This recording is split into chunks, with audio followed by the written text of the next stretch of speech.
Queria começar aqui com a gente se apresentando. Eu vou passar a palavra para vocês daqui a pouco. Vou me apresentar. Por que eu fui chamado para ser mediador desse painel? Eu trabalhei com startup minha vida inteira. Esse é o único momento da minha vida que eu estou trabalhando numa grande empresa. Eu sou diretor da Oi, uma empresa que tem 120 mil funcionários, um faturamento bastante relevante. Antes disso, fundei diversas empresas, escrevi um livro recentemente sobre startup e tenho um blog sobre startup, marcelotoledo.com. Então, a gente achou interessante fazer esse painel, como eu vivenciei já os dois mundos, tanto numa empresa ágil, rápida, como uma empresa grande, como a Oi. Então, a gente vai estar fazendo aqui um debate super descontraído, vai ser um bate-papo, fiquem à vontade para pedir a palavra a qualquer momento. Eu gostaria que vocês se apresentassem, tanto o Marco quanto o Ciro, e contem um pouco sobre você e a empresa que vocês trabalham, por favor. Bom, gente, boa tarde. Desafio nosso é mantê-los acordados. E com essa luz meio que apagada azul aqui vai ser difícil, viu? Mas vamos lá. Meu nome é Ciro. Ótimo, pô, pessoal. Rapidamente acordou com a luz. Meu nome é Ciro, eu sou presidente da Oracle do Brasil. De verdade, eu não tenho uma startup, nem montei uma startup, mas cheguei muito próximo delas e acho que vivo numa ex-startup. Trabalhei 10 anos para a IBM, ela já era uma gigante, e aí eu tomei a decisão de empreender e montar minha empresa. E alguém me convida, nesse momento, o antigo presidente da Oracle. A Oracle era uma empresa, há 17 anos atrás, uma startup. Era uma empresa muito pequena no Brasil. Éramos em 20 funcionários, muito pequena, e ele me convida para fazer uma experiência. Ele falou, vem para uma startup americana, e aí, daqui 6 meses, 7 meses, você tem mais background para conseguir montar a tua startup. E talvez seja isso que eu possa compartilhar com vocês, como é que nasce uma startup e se transforma na maior empresa de B2B do mundo. E acho que é isso que a gente pode compartilhar aí no dia a dia, o que a gente está vendo. Eu estou 17 anos na Oracle, acompanho muitas empresas parceiras da Oracle nascerem, o que a Oracle no mundo faz com a startup, a gente vai compartilhar ao longo do debate aí. Espero que sirva para cada um de vocês sair um pouquinho diferente do que vocês entraram. Obrigado. Boa tarde, meu nome é Marco Stefanini. Eu fundei a Stefanini há 27 anos atrás, né? Naquela época não tinha o nome startup, né? Numa época bem diferente, onde as dificuldades, não que vocês tenham poucas, mas eram muito diferentes, talvez, na minha visão, maiores, né? Então, comecei na minha casa, sem apoio financeiro. Naquela época, praticamente não existiam investidores. Hoje, ainda vocês têm dificuldades, mas hoje o universo é bem melhor. Então, eu vivi aí os momentos de ser uma empresa menor, em casa. Eu chamava de eu presa, né? Porque era eu só que fazia tudo. Depois a gente foi seguindo alguns rumos. Seguimos pelo rumo de serviços, que era um rumo mais viável economicamente, que é um rumo que é uma área que demanda menos investimento, né? Menos capital intensivo. Foi por isso que a gente escolheu essa área. E hoje a gente é uma empresa, em termos gerais, é uma empresa de serviços de TI, a maior latino-americana na área de serviços. Nós estamos presentes em 34 países, a gente tem 18 mil pessoas, funcionários, um pouco contando subcontratado, mais de 20 mil. E mais ou menos hoje, desses 18 mil funcionários, uns 7 mil estão no exterior e 11 mil estão no Brasil, né? A empresa fatura em torno de mais ou menos 2,4 bilhões de reais. E, na verdade, nós somos uma empresa de serviços, basicamente uma empresa de aplicações, desde implantar pacotes, como o caso de Oracle e outros produtos da Oracle. Também desenvolvemos muito software.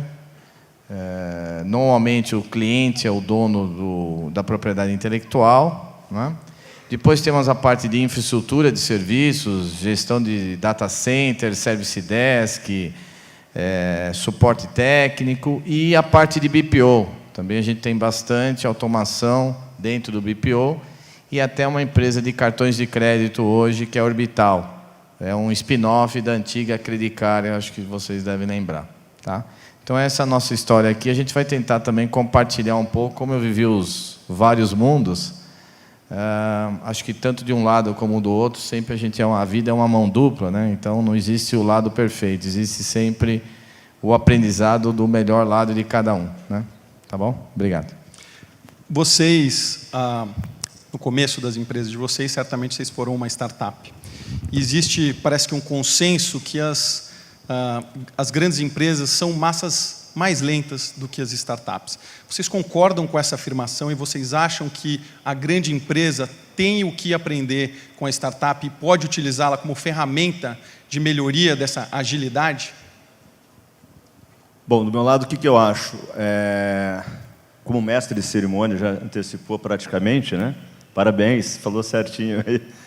Não, sim, a primeira resposta é sim, as empresas maiores, as empresas grandes, são muito mais lentas do que as empresas por N razões, dentre delas governança, compliance, principalmente as multinacionais, que têm que operar da mesma maneira no mundo todo, tem processos, tem que padronizar processos. Isso torna as empresas maiores, mais lentas se a gente comparar com as pequenas.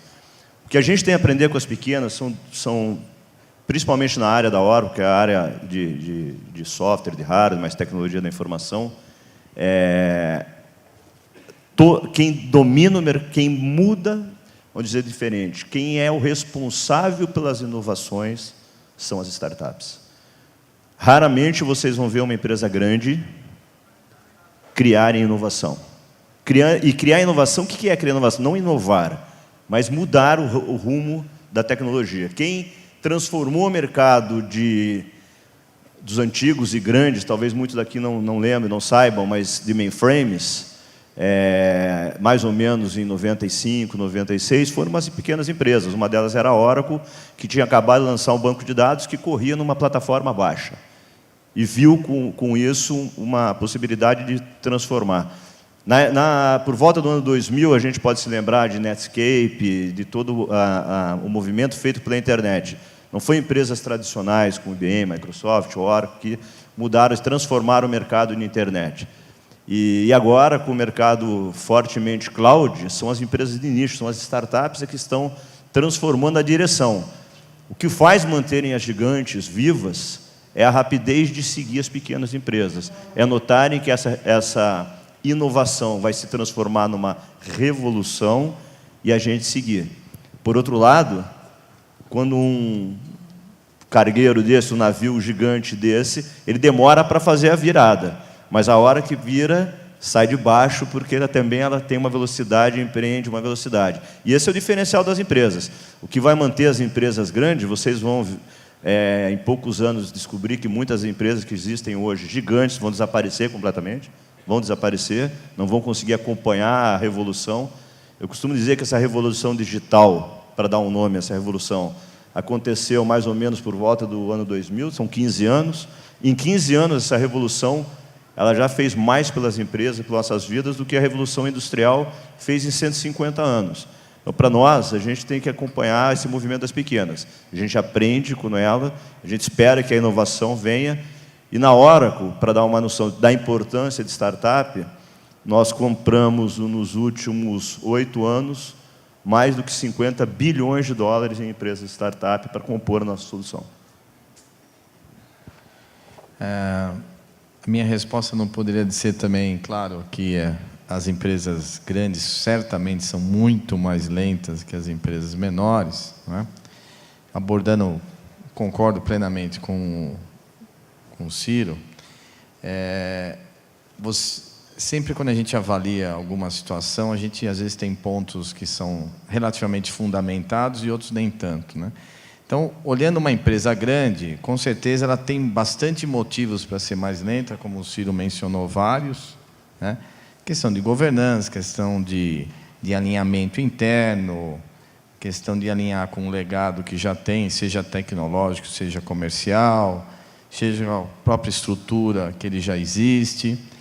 Porém, também é muito... esse é um ponto, acho que é o principal, que eu acho que as empresas grandes têm a aprender com as startups, ou empresas menores em geral, o espírito empreendedor. Esse eu acho que é o que mais me incomoda quando a empresa cresce, ela perde o espírito empreendedor. Teoricamente, com um motivo bastante saudável, que é governança e tudo mais, mas dentro das empresas, elas começam a entender que parece que tudo que é mais complexo é melhor, né? Então, nós, como a gente vem do mundo de tecnologia, procurar segurar essa questão de complexo é o melhor. Na verdade, na minha visão, obviamente, é o contrário, né? Quer dizer, quanto mais simples, melhor, né? Então, as empresas grandes, elas vão perdendo esse espírito empreendedor, até pelo tamanho, pelo estilo da empresa, e as pessoas vão se acomodando. Esse é o grande ponto, esse é o grande X, e ela perde fôlego do ponto de vista até de crescimento. Não falo nem de inovação, que aí seria pedir demais, né? Que a gente pode falar num capítulo à parte a questão de inovação, mas esse estilo empreendedor, de querer crescer, de fazer as coisas do jeito mais simples, mais direto, as empresas vão perdendo isso, e elas têm um lado político, um lado de composição interna, que perde aquela velocidade, aquela gana de crescimento, né? Do ponto de vista de inovação, aí eu vejo alguns outros aspectos. Eu acho que, eu concordo com o Ciro, boa parte da inovação realmente vem de empresas menores. Eu acho que aí é um ponto bastante mais difícil ainda de uma grande empresa conseguir absorver, salvo raras exceções, mas a grande maioria das inovações vem de empresas pequenas, né?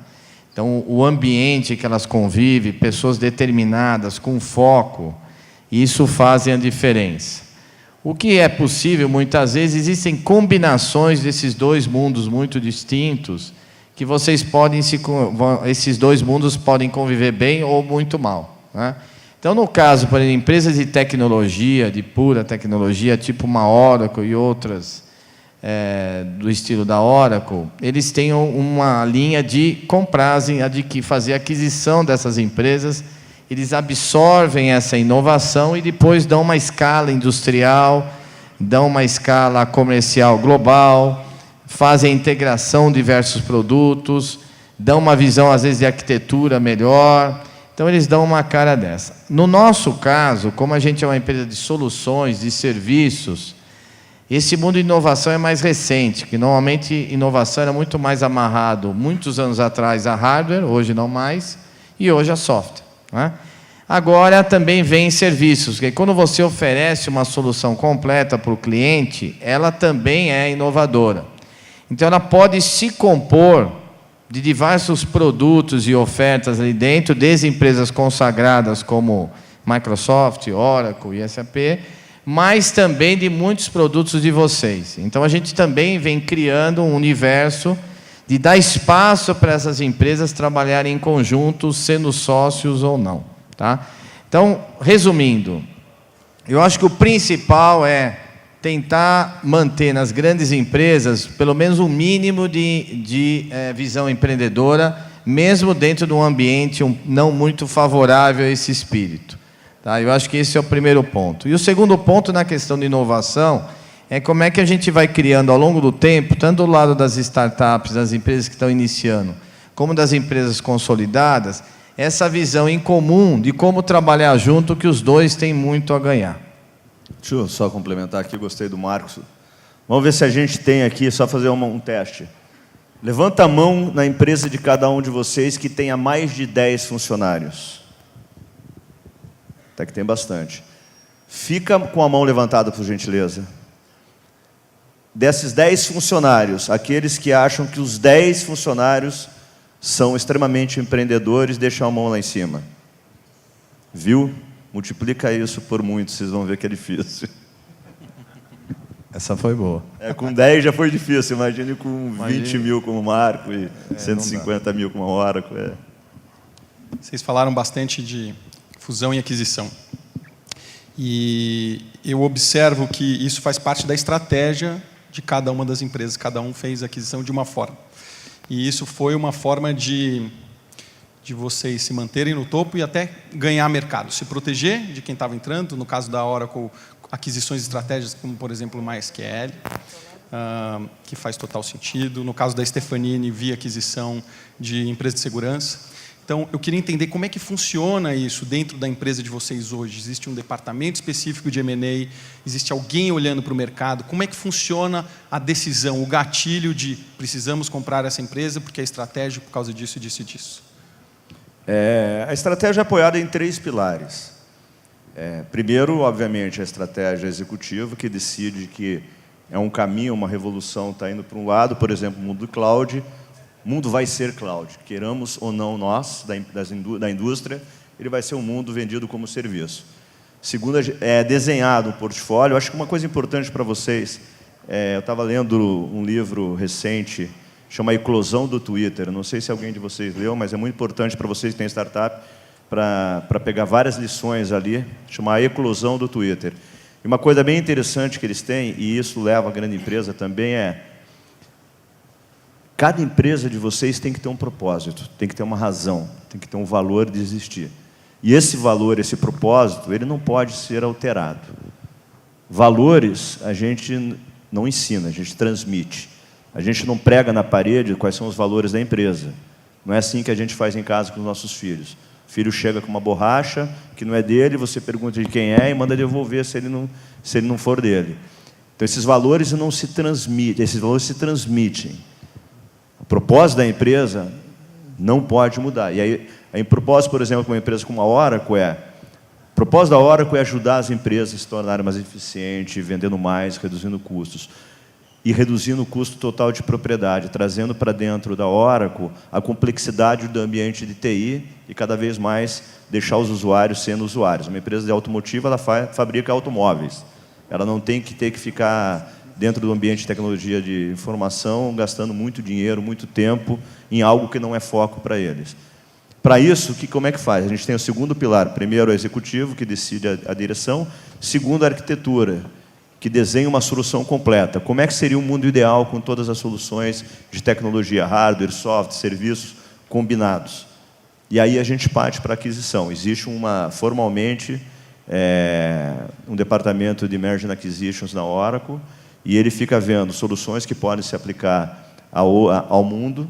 Isso não está restrito, excepcionalmente, às empresas americanas. A gente comprou, alguns anos atrás, uma empresa argentina, e a ideia é que tenha solução que seja escalável. Escalável no sentido de oferecer não só para um mercado, uma solução só brasileira. Não, a ideia é ter uma solução que rode no Brasil, mas tenha a capacidade de correr no mundo todo. E aí a gente compra a empresa.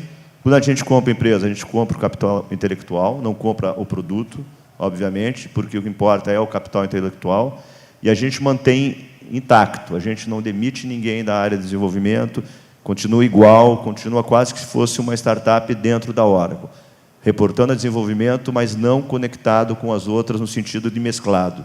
Ele fica funcionando quase como um spin-off, só que não é um spin-off, é dentro da própria empresa. É assim. No nosso caso, obviamente, como a maioria das empresas, tem um processo de aprendizado, né? Então, até 2009, ou seja, a grande maior parte da vida da empresa foi crescer sem aquisições, né? Foram crescimentos orgânicos, mesmo fora do país, a gente foi abrindo a maioria das operações mais na raça, né? O que a gente chama de greenfield, do zero. A partir de 2009, 2010, aí nós começamos a trabalhar com essa questão de fusão, e mais aquisição, na verdade, a gente ainda não fez uma fusão. E desde mais ou menos 2007, a gente tem uma pessoa dedicada para isso, ela só faz isso, prospectar, ficar olhando o mercado. Desde então, a gente acho que fez 12 aquisições, e dessas aquisições, eu diria, a gente deve ter conversado talvez com 200, 300 empresas, quer dizer, o número de conversas é bastante superior ao número de conclusões, porque você tem que casar muita coisa. Do ponto de vista de experiência nossa, nós passamos por um período interessante. A gente tem um modelo mais empreendedor, que a gente tem orgulho, que a gente trabalha com unidades de negócio, que a gente chama de célula, e elas têm já uma grande independência. Então, do ponto de vista de uma pequena empresa se acoplar a nós, não é muito difícil. Mas nós tínhamos um problema ao reverso, que ao invés de... Normalmente uma grande empresa, quando faz uma aquisição de uma pequena empresa, ele quase mata a empresa, porque ela é muito grande e ela abafa, né? O nosso, ao contrário, a gente deixava solto demais, né? Então, o que nós fizemos para melhorar a questão dessas empresas terem benefício mútuo entre elas? Exatamente, elas terem que fazer sentido do ponto de vista da oferta como um todo. Como disse o Ciro, né, tem que fazer sentido do ponto de vista da arquitetura dele tecnológico, do nosso tem que fazer sentido do ponto de vista da oferta de soluções. Se ela não faz, ela fica um pouco solta dentro da empresa e não dá certo. Porém, o nosso critério também de aquisições não foi só do ponto de vista de tecnologia. Para nós, a gente tem basicamente 3 tipos de aquisições. No global, é muito mais empresas que fazem a mesma coisa que a gente, nós queremos volume. Nós queremos ter mais mercado, mais clientes. Tá? No Brasil, a gente divide em 2 situações. Uma de novos negócios, onde a gente possa incorporar tecnologia, mas que, na verdade, não é uma empresa de TI, tipo que nem a gente comentou do Orbital, que é processamento de cartões de crédito, ou empresas que tragam soluções, não é? Novas tecnologias, aí se assemelham mais ao mundo de vocês e startups. Nesse mundo, a gente tem mais ou menos, a gente fez aí 4 aquisições nessa linha. Tá? A gente já está com quase 30 minutos. Eu vou fazer uma última pergunta antes da gente abrir para a plateia fazer pergunta. As startups, elas, por serem muito enxutas, poucos funcionários, poucas complexidades, elas não precisam com tantos modelos de gestão e metodologias ágeis, né? Apesar de que hoje em dia as coisas estão bem mais simples e eles usam Scrum, usam Kanban, têm suas próprias metas. Eu queria entender de vocês, que trabalham em empresas grandes hoje, como é que funciona? Existe algum modelo de gestão, de acompanhamento de metas? Existe algum processo que foi implantado na empresa de vocês para ter a melhoria e ganho de agilidade? Bom, sem dúvida, são vários. Que eu possa compartilhar com vocês, eu acho que algumas coisas de que tenho observado não só dentro da Oracle. A Oracle é uma empresa de dono, apesar de ser uma empresa de mercado, a gente continua com um dono lá com o maior número de ações. Coisas, talvez aqui pílulas que eu possa compartilhar com vocês. A primeira dela é o seguinte, se é importante, não delegue para ninguém. Toda e qualquer decisão da empresa que seja muito importante, isso dizia muito Steve Jobs, quando ele foi buscar ele estava buscando para fazer o primeiro iPod, aí não sei se é o iPod ou o iPhone, acho que é o iPhone, ele estava procurando aquele vidro que fosse super, que não quebrasse. E descobriu que existia uma empresa lá no norte de Nova York que tinha essa tecnologia, só que fabricava vidro, se eu não me engano, para casa, não era vidro para telefone. Ele pegou o avião, saiu lá da Califórnia, foi ele pessoalmente para negociar com o dono da empresa para fabricar isso. Quando ele fez a revolução, talvez a maior revolução foi o iTunes, ele foi negociar com as empresas de músicas. Ele não... Primeiro, coisa que eu acho que é do empreendedor. Se é importante para a tua empresa, não delegue. Segundo, acompanhamento rígido da área comercial. A gente tem na Oracle, pode acontecer o que aconteça, todas as segundas-feiras, às 8h30 da manhã, temos reunião de forecast. Todo mundo reporta quais são os deals que estão em trabalho, data de fechamento, histórico do Brasil inteiro, da América Latina inteira. Então, o acompanhamento comercial é muito importante. É ele que garante a gente que a empresa vai continuar aberta. E, em terceiro, como eu já disse na outra resposta, é não perder o valor. É muito, muito importante que a estratégia possa mudar, a visão possa mudar, a direção possa mudar. Nunca mude os valores da sua empresa. Elas nasceram com valor, nasceram com propósito. Se vocês querem ser uma empresa de sucesso, não mude. Mude a estratégia, muda a visão, muda a direção, muda até os produtos dela, mas não muda o propósito e os valores dela. É muito importante que elas nasceram com o valor que vocês acreditavam e vocês têm que seguir ela piamente, independente do tamanho que ela se torne. Obrigado. O que eu poderia acrescentar só reforçando um ponto, né? Empresas de software têm esse lado muito desenvolvido de vendas, né? Eu acho que todo empreendedor ou empreendedores precisa ter um lado, uma parte comercial, né? Porque se não tem negócio, não tem empresa. Curto e grosso é isso, né? Então, um dos sócios ou desenvolver alguém, porque se for, você pode ter o melhor produto do mundo, mas se não tiver venda, você está morto, principalmente quando você é menor. Mas, acrescentando alguns pontos que o Ciro, só para complementar, eu acho que, primeira questão que você falou de metodologia, de modelos, né? Eu acho que isso vem aos poucos. Porque quando você é pequeno, você está programando em 4, 5 caras, né? Para falar a verdade, metodologia, o modelo, não é tão importante. Porque o importante é o que estão na cabeça daqueles 4, 5 caras que estão inovando. Na medida que você cresce, ou seja, na oferta de serviço, ou no desenvolvimento, aí sim você vai crescendo a importância. Então é importante você acordar, não começa a se estruturar demais no início, senão você não vai desenvolver aquilo que você se propõe.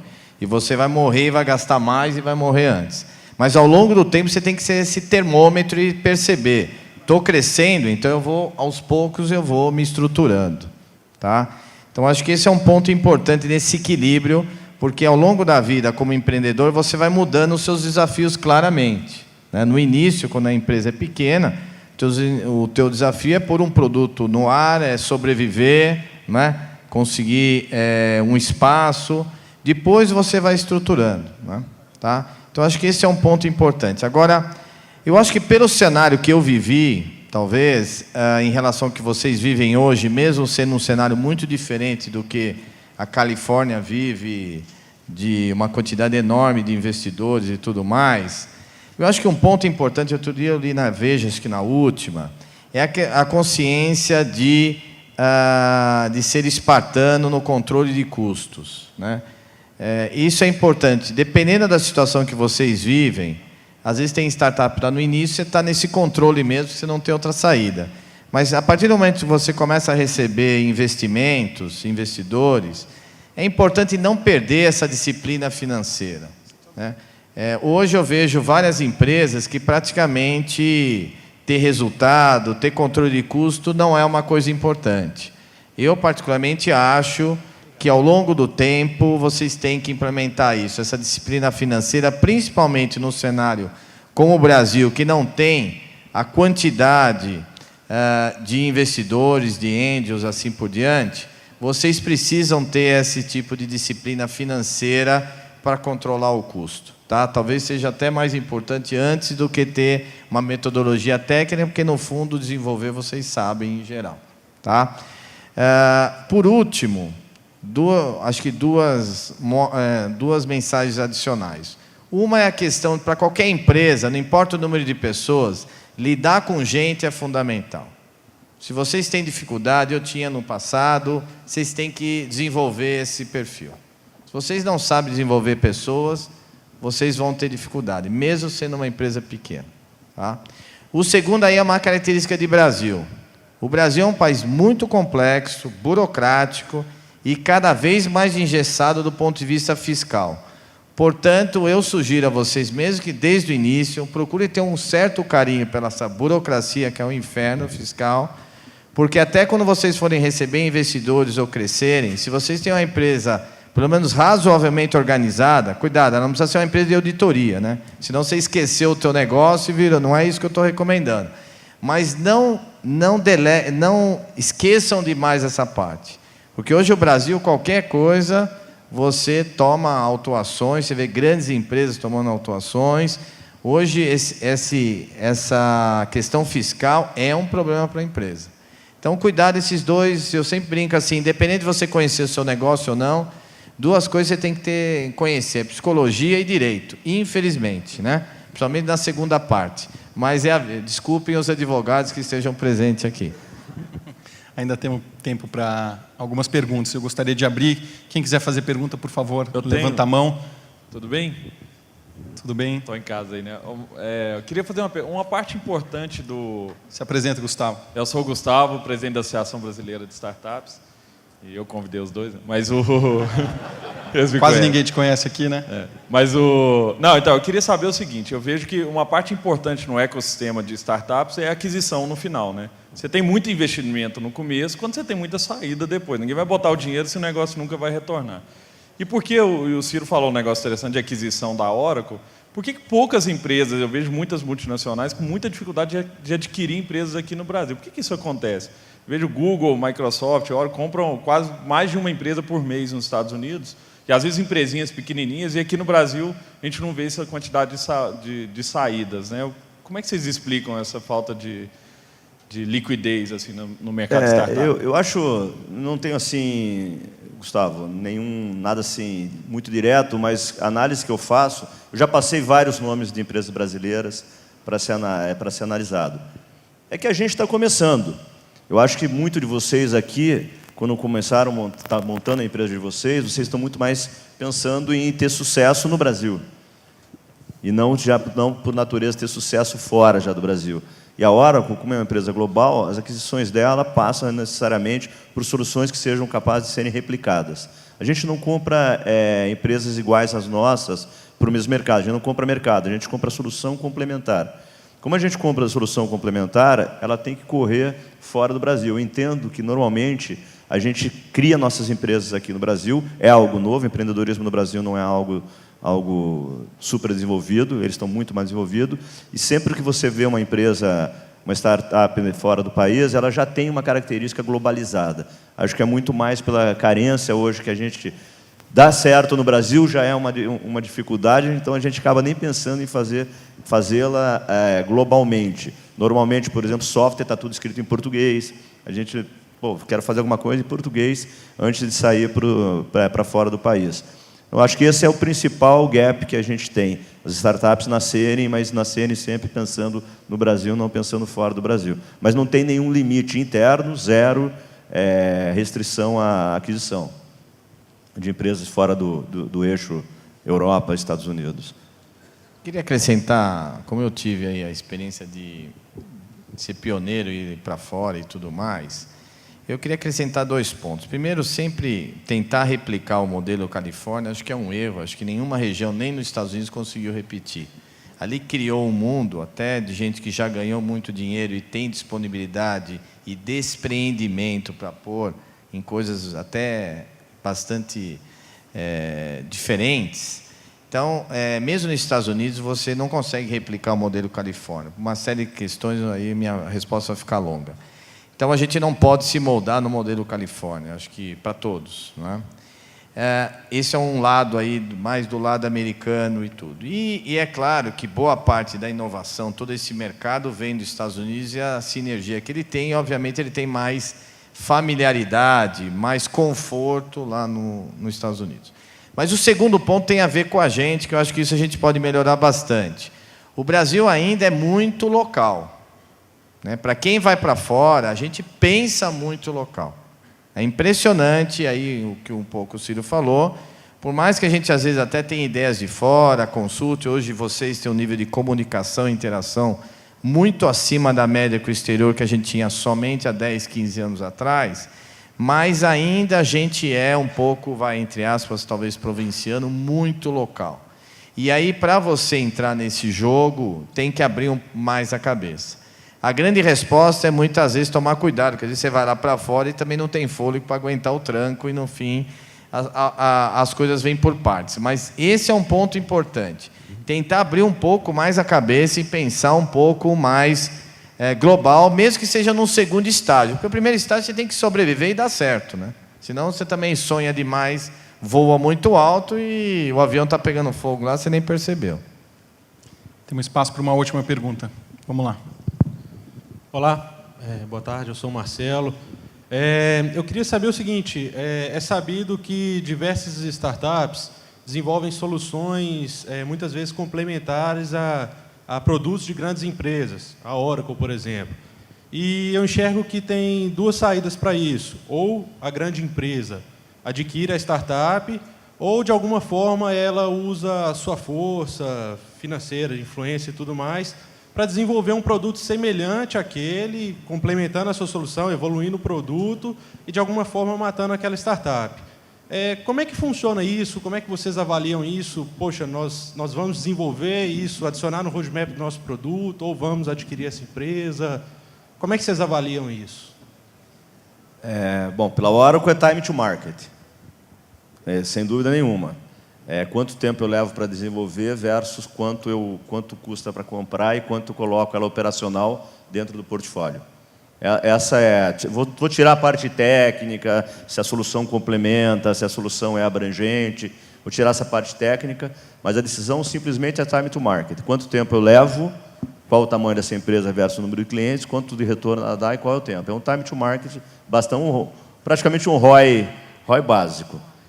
Mas eu acho que para quem aqui de startup estiver fazendo software, desenvolver software ao redor de grandes soluções é uma grande chance de se dar bem, ou ser adquirido ou propriamente ir a reboque de uma solução complementando essa solução, sem dúvida nenhuma. Eu queria complementar só, eu vou defender um ponto de vista, talvez seja um pouco antigo aí para vocês, mas eu acho que é importante. Eu acho que para uma empresa sobreviver e ter sucesso, seja ela na hora de for feita uma aquisição ou não, ela toca, eu acho que é importante vocês terem mais de um plano. Tá? Vocês precisam ter um plano B. Eu acho que, na minha visão, quem está desenvolvendo startups, novas soluções, deveriam definir uma empresa onde ela é viável economicamente, do ponto de vista de produto e oferta, independente de ser adquirido ou não. A aquisição ela vem como uma consequência, não como uma causa principal. É assim que eu encaro as coisas. Eu acho que aumenta muito as chances de você ter sucesso. Se você focar apenas na questão de um dia eu vou passar para frente, não tem nada de errado nisso, acho que faz parte do modelo. Porém, assim, mesmo nos Estados Unidos, né, se você pegar as grandes empresas que tiveram muito sucesso, provavelmente o Larry Ellison também com a Oracle, certamente vocês têm aí na cabeça um Google, um Facebook, eles só foram ter investidores já com uma certa idade. Então, eles sempre quiseram desenvolver a própria empresa. É claro que, ao longo do tempo, você está aberto e você não vai ser tão assim puritano no sentido de escolher qual é o seu caminho. Agora, porque você monta uma estrutura de negócio, de empresa diferenciada e melhor. Quando você monta somente para vender, a tendência é você deixar, às vezes, modelos estruturais, com metodologia e outras coisas mais para frente, porque, no fundo, daqui 2, 3, 4 anos, você vai passar para frente. E, na minha opinião, diminui a sua chance de passar para frente se você pensar assim. Ou seja, se você pensar a longo prazo, aumenta a sua chance, inclusive, de ser adquirido. Principalmente num país que a quantidade de investidores nesse mundo é muito menor do que uma Califórnia, de novo. Então, de novo, eu estou insistindo nesse ponto. Temos espaço para mais uma? Fechou? Ou tem mais uma? Tem uma ali na ponta. Levanta, por favor. Quem está com o microfone?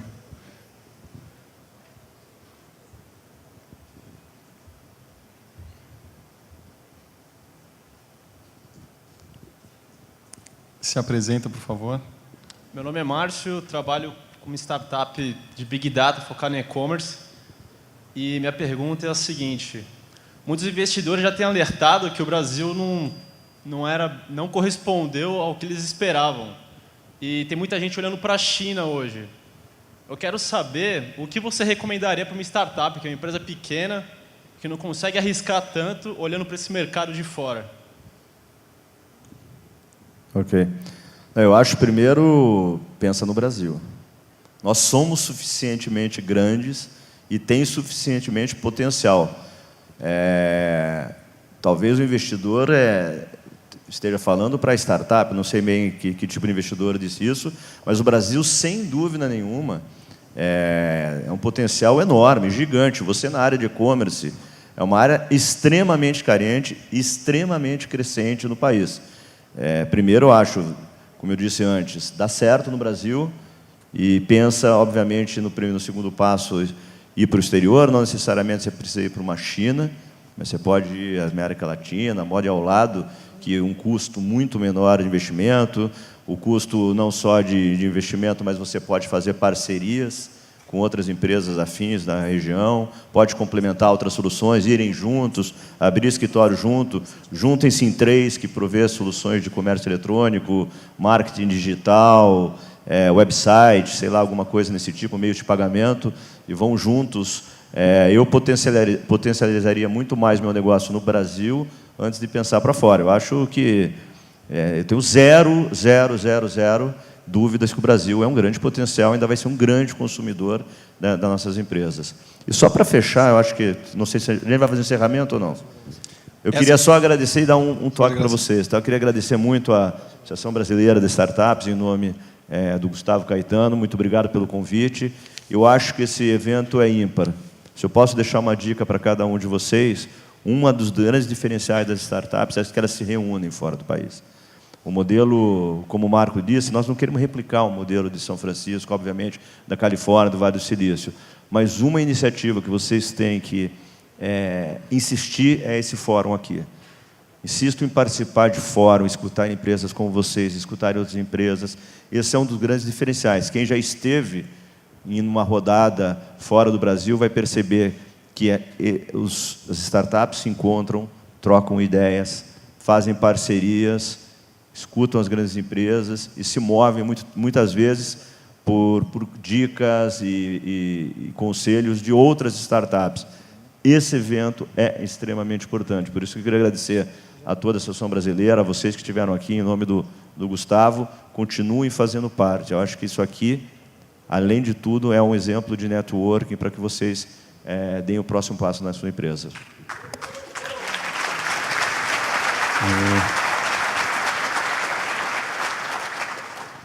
Eu acho que o que você falou aí sobre investidores ou mercado financeiro, tomem cuidado.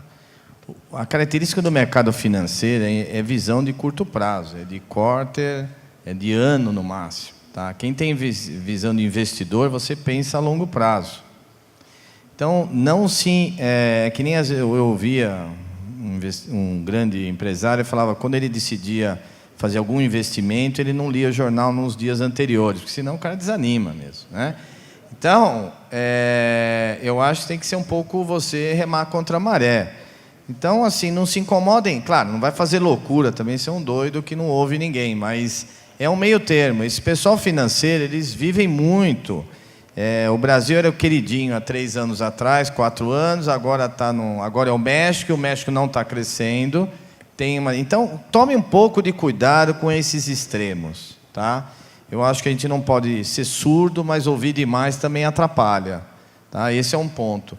O segundo ponto, como o Ciro disse, o mercado brasileiro é enorme, pelo menos o 5º maior, em geral, de boa parte de consumo, tá? Inclusive tecnologia, 6º, alguma coisa assim. Ou seja, aqui tem mercado muito grande e aqui te dá uma experiência inicial para você se alavancar para fora. Essa experiência como gestão, como de tudo, de lidar com gente, pessoas, tecnologia, tudo, é muito importante. O aprendizado aqui é mais barato do que lá fora, tá?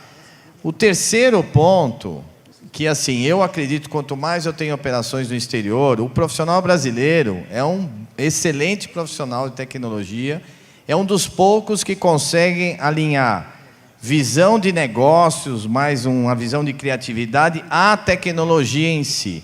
São raros os profissionais, mesmo comparando ao primeiro mundo, inclusive de Califórnia e tudo mais, tá? Que conseguem esse perfil. O que o brasileiro precisa normalmente melhorar? São 2 pontos. Um é se organizar e planejar melhor. Esse é normalmente é uma falha nossa como em geral, e do povo que reflete no negócio. E outra questão da língua. Claro que para você ter uma boa interação lá fora, você tem que falar inglês fluente. Se você não fala, você fica sempre a sua comunicação prejudicada e você perde performance. Até hoje eu perco performance quando eu faço uma reunião em inglês e em português. Então, são 2 pontos básicos, mas do ponto de vista de profissional, de conhecimento, criatividade, nós temos um ecossistema muito interessante. E na situação que a gente vive hoje no Brasil, é muito importante a gente defender a questão do empreendedorismo, a questão da iniciativa privada.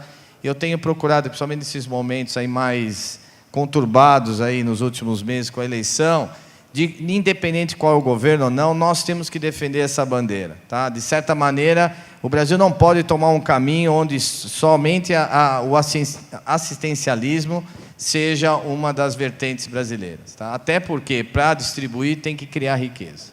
Então, acho que esse é um ponto importante, então eu reforço aqui.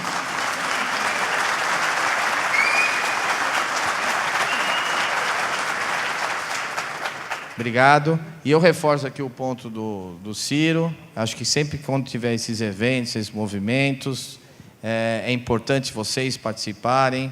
Até a pessoa que me convidou, eu aceitei na hora. Eu nem conheci o evento, para falar a verdade, porque foi a primeira vez. Mas eu acho que sempre assim, quando nós temos essa bandeira, a gente tem que carregar. Tá? Eu acho que isso também, e uma coisa não é a questão do empreendedorismo, iniciativa privada, é totalmente compatível a uma melhor distribuição social. Não são coisas incompatíveis. Mas desde que a gente tenha uma cabeça voltada a quem gera riqueza. Tá bom? Obrigado.